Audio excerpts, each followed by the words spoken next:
is a 5-year-old lab.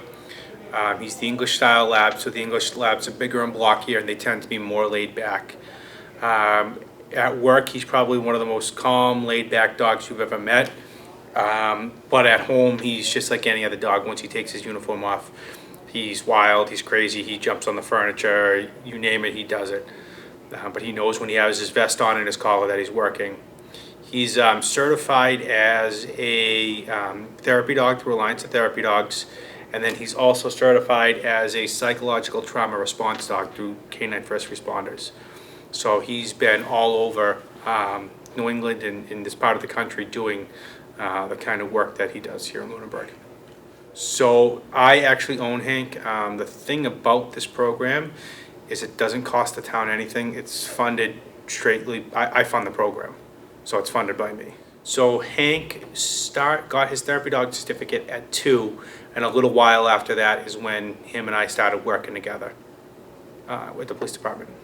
Yeah, so Hank had to go through he took a bunch of classes, and then we took the test with the Alliance of Therapy Dogs.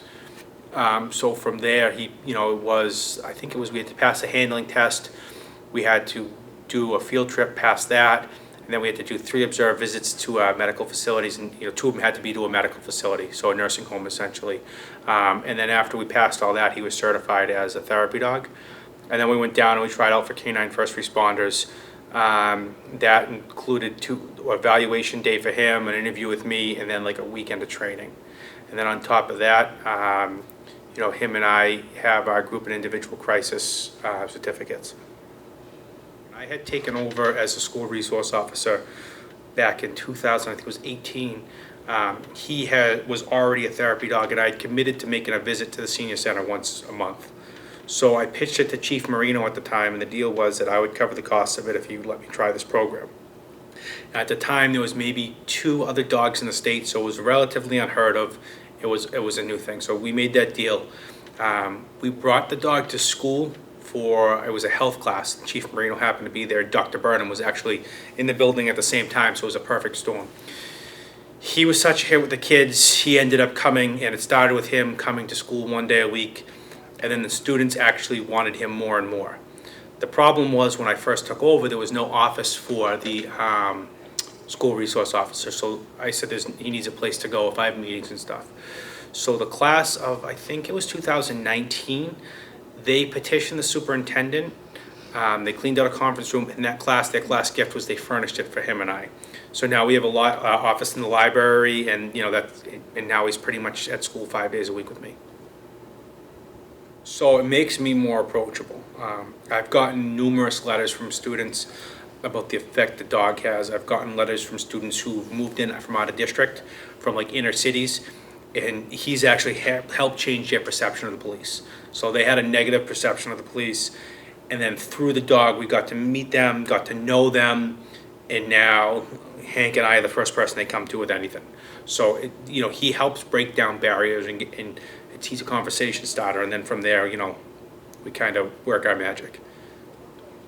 So Hank really doesn't.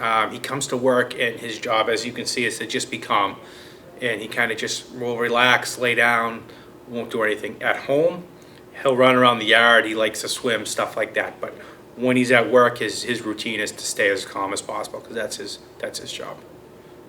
So a typical day is we have an office in the middle high school. Pre-COVID,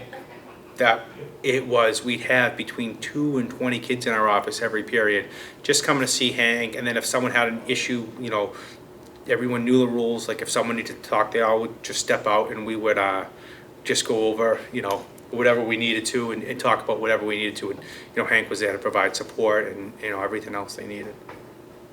So when school's out, it's kind of where the day takes us. We have a lot of things, so we do a lot of community outreach, him and I.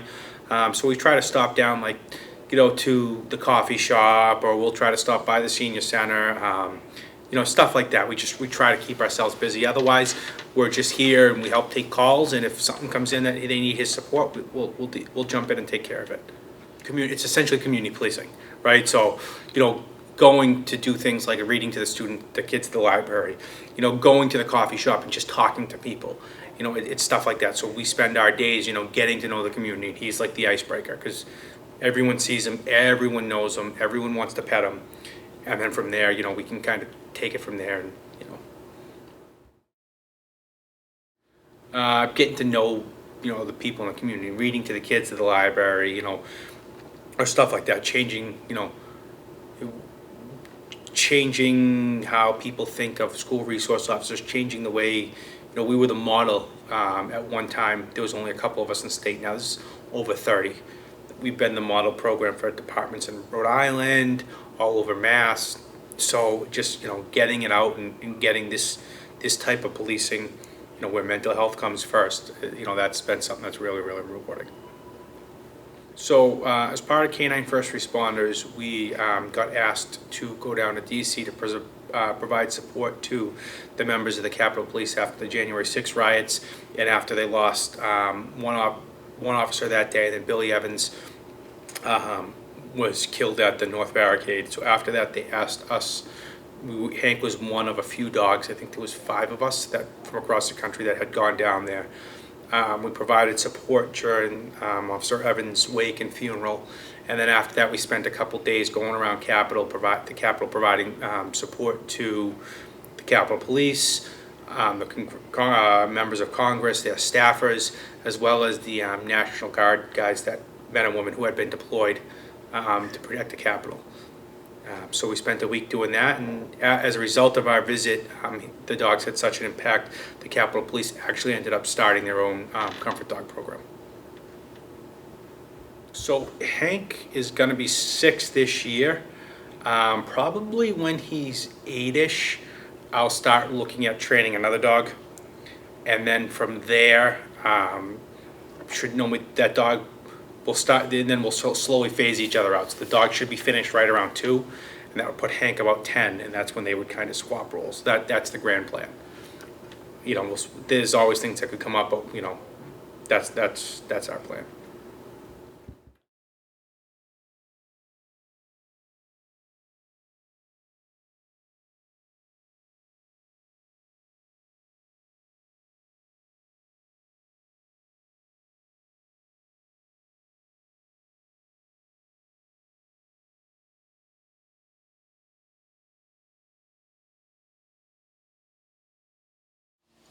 Hi, I'm Carol Hatch. 7 years ago, I had the opportunity to donate life-saving stem cells to a man with non-Hodgkin's lymphoma. Lymphoma is a type of blood cancer, and this was a last resort for him. 17 years ago, I went to a donor drive led by the Gift of Life. The Gift of Life enables matches between patients and donors through a simple test kit where you swab the inside of your mouth, and then they enter your information on the National Registry. And patients are matched based on having common human leukocyte antigens, which are proteins or markers that are on almost every cell. A recipient's best chance of finding a match is with one of their siblings, but that's only a 25% chance that they will match with one of their siblings. Their next best chance is somebody with the same ethnicity and geographical ancestry. So my recipient and I are both Ashkenazi Jews from Eastern Europe, and we were almost a perfect match. Donations are given 2 ways, either directly from the bone marrow or from your stem cells. I actually donated stem cells through a process called apheresis. So it's like giving blood, except they took out my blood, took out the stem cells, and then gave everything back to me. It was about a 5-hour process. He is doing great, and we actually have regular communication. When I first agreed to donate, they warned me that it might not work. They make sure that you understand that, because you become attached to the idea of being able to save this person. 2 years after I donated stem cells, he needed some T cells from me to boost his immunity, and that just did the trick. He is alive and well and thriving in California, and we are in regular communication. And in fact, we were introduced to each other at a big fundraising gala in New York City. For the second year in a row, I submitted a video playing the Native American style flute to the Gift of Life in order to they choose the top 25 people, and last year I made it in the top 25 and I came in second. I'm doing it again this year. I again made it in the top. This time it was the top 15.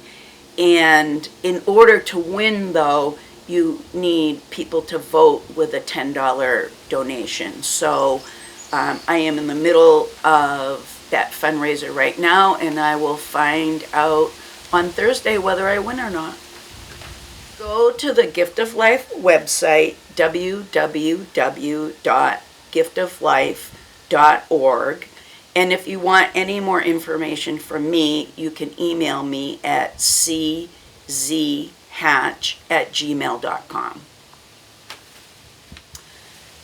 The opportunity to donate and save a man's life is one of my greatest joys, and to me is a blessing. It's a gift that keeps on giving back to me as I get to know his friends and his family.